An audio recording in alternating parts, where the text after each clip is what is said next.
Birthdays had always been a big deal in my family. Balloons, cake, music each year, we celebrated loud and proud.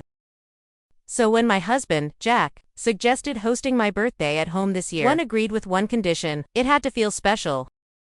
It wasn't extravagant, just a small gathering with close friends and family. But it was my day and I wanted to enjoy it. The evening started beautifully. The room was buzzing with laughter and conversation. I had spent the morning baking a triple-layer chocolate cake, and its rich aroma still lingered in the air. My best friend, Clara, was mixing cocktails at the makeshift bar, and Jack was doing his usual charming host routine, chatting up my co-workers and old friends. Then there was Hannah, Jack's sister. Hannah had always been complicated. She had a sharp tongue that she passed off as humor, and while I had grown used to her jabs, they never stopped stinging. Every family dinner, holiday, or random visit, she had some way of making me feel like I didn't belong. "It's just her sense of humor," Jack would say. "Don't take it personally." That night, Hannah arrived late, dressed in a bright red dress that screamed, "Look at me." She swept into the room with an exaggerated laugh, commanding the attention of everyone present. She handed me a hastily wrapped gift, a scented candle I was sure she had grabbed on her way over, and immediately made a beeline for Jack. "Sorry I'm late," she announced loudly, glancing around traffic. "You know how it is." Then with a grin, she added, "But I guess the party didn't really start until I got here." Huh. I forced a smile and said nothing. It was my birthday. I wasn't going to let her ruin it. The evening continued, and soon it was time for the cake. Everyone gathered around, the lights dimmed and Jack lit the candles. As I stood at the head of the table, the room grew quiet, all eyes on me. I took a deep breath, feeling a surge of gratitude for the people who had come to celebrate with me. Just as I was about to cut into the cake, Hannah's voice sliced through the moment like a knife. "Wait," she said, stepping forward. "Before we let the birthday girl have her moment." She paused, her lips curling into a smirk. "I just have to say, isn't it funny how some people just love being the center of attention?" The room fell silent. All eyes shifted uncomfortably between Hannah and me. I swallowed hard, my grip tightening on the cake knife. "Excuse me," I said, my voice calm but firm. "Oh, come on," she said, waving a hand dismissively. "You know I'm joking. Don't take it so seriously." I glanced at Jack, expecting him to step in to defend me, to say something. Instead, he shrugged, a sheepish grin on his face. "She just likes to joke around," he said.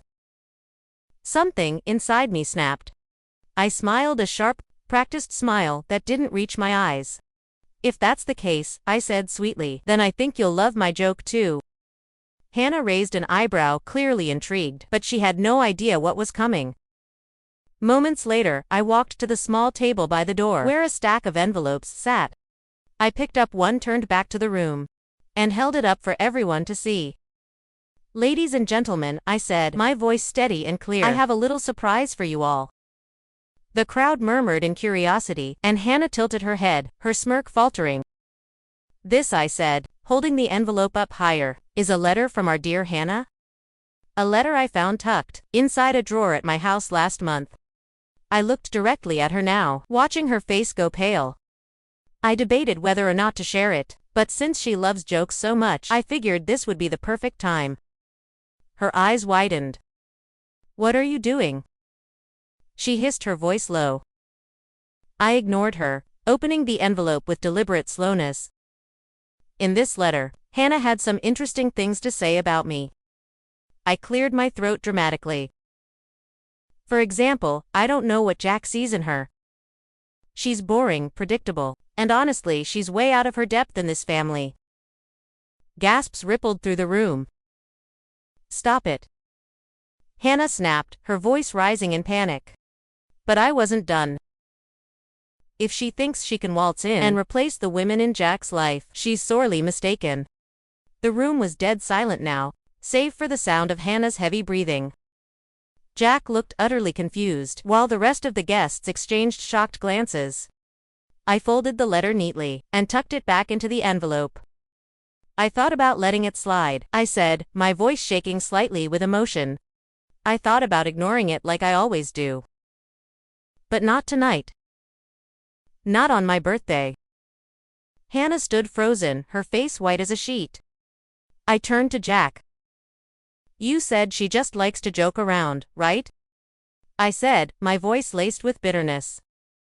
Well, I hope she's laughing now. The room was suffocatingly quiet. Finally, Clara broke the tension, stepping forward and putting a hand on my arm. Let's cut the cake, she said softly, guiding me back to the table. I cut the first slice, my hands trembling slightly, but I held my head high. The guests clapped awkwardly, unsure how to react, while Hannah slinked out of the room without another word. That night, after everyone had left, Jack tried to talk to me. Why didn't you tell me about the letter? He asked, his tone accusatory. I looked at him, my eyes tired but resolute. Because I wanted to see if you'd ever stand up for me. He didn't have an answer. As I lay in bed that night staring at the ceiling, I felt a strange sense of relief. For the first time in years, I had stood up to Hannah, and by extension, to the parts of Jack that had always excused her behavior. The joke, it seemed, was finally on her.